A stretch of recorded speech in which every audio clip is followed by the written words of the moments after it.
আসসালামু আলাইকুম ওয়া রাহমাতুল্লাহি ওয়া বারাকাতুহু। আলহামদুলিল্লাহ নাহমাদুহু ওয়া নুসাল্লি আলা রাসূলিহিল কারীম, আম্মা বা'দ। সমস্ত প্রশংসা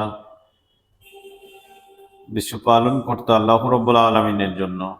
আমরা সকলে বলি আলহামদুলিল্লাহ।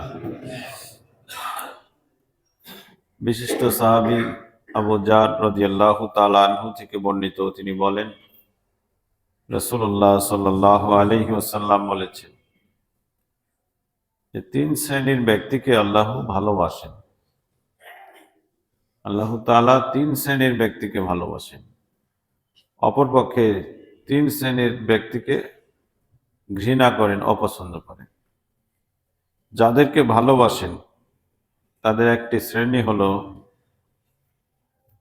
যার রাজুলু ইয়ালকাল আদুব্বা ফি ফিয়াতি, ওই শ্রেণী যে কোনো সঠিক দলের পক্ষে যুদ্ধ করছে, মানে ইসলামের পক্ষে, আর এতে করে তার বুক পেতে দিয়েছে, মানে প্রাণপণ যুদ্ধ করছে, এমনকি সে শহীদ হয়ে গেল অথবা বিজয় ছিনিয়ে নিয়ে আসলো। এই ব্যক্তিকে, এই শ্রেণীর যারা আছে ইসলামের জন্য, ইসলামের মান রক্ষার জন্য যান প্রাণ দিতে পারে, তাদেরকে আল্লাহ ভালোবাসে। দুই নম্বর শ্রেণী হচ্ছে ওই ব্যক্তি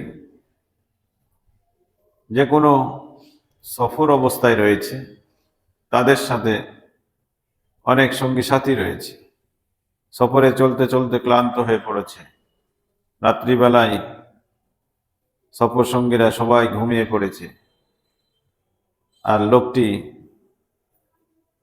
ঘুম না ঘুমিয়ে সবাইকে পাহারা দিচ্ছে আর একা একা সালাত আদায় করছে। এই শ্রেণীর যারা আছে তাদেরকে আল্লাহ ভালোবাসে।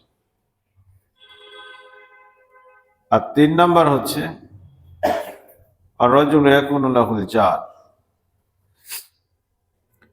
ওই সমস্ত ব্যক্তি যার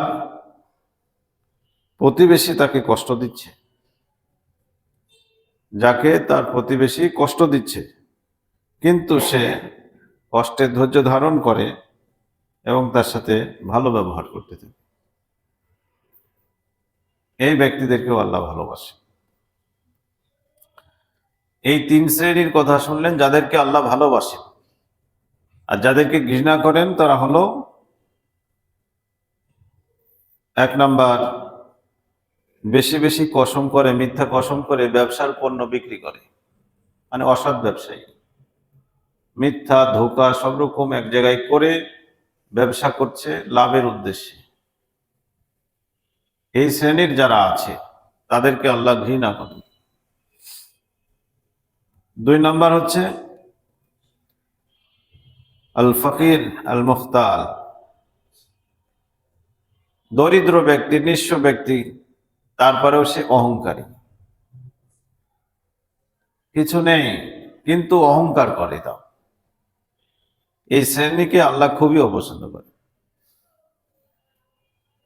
আর তিন নম্বর হচ্ছে আল বাখিল আল মান্নান, খুব কৃপণ, কিছু দান করলেই সেটা আবার খোটা দেয়, মানুষকে কারো উপকার করলে সেটা আবার বলতে থাকে, ও খোটা দিতে থাকে। এই খোটা দানকারীকে আল্লাহ খুব অপছন্দ করে। সম্মানিত উপস্থিতি, আজকের হাদিসটি খুবই গুরুত্বপূর্ণ। তাহলে আমাদেরকে ওই প্রথম তিন শ্রেণীর মধ্যে নাম লেখানোর চেষ্টা করতে হবে, আর পরের তিন শ্রেণী থেকে বেঁচে থাকতে হবে।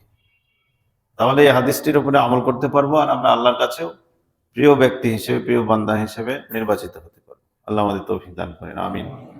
আজকের হাদিসটি আহমদ থেকে বর্ণিত হয়েছে, হাদিস নাম্বার 21340।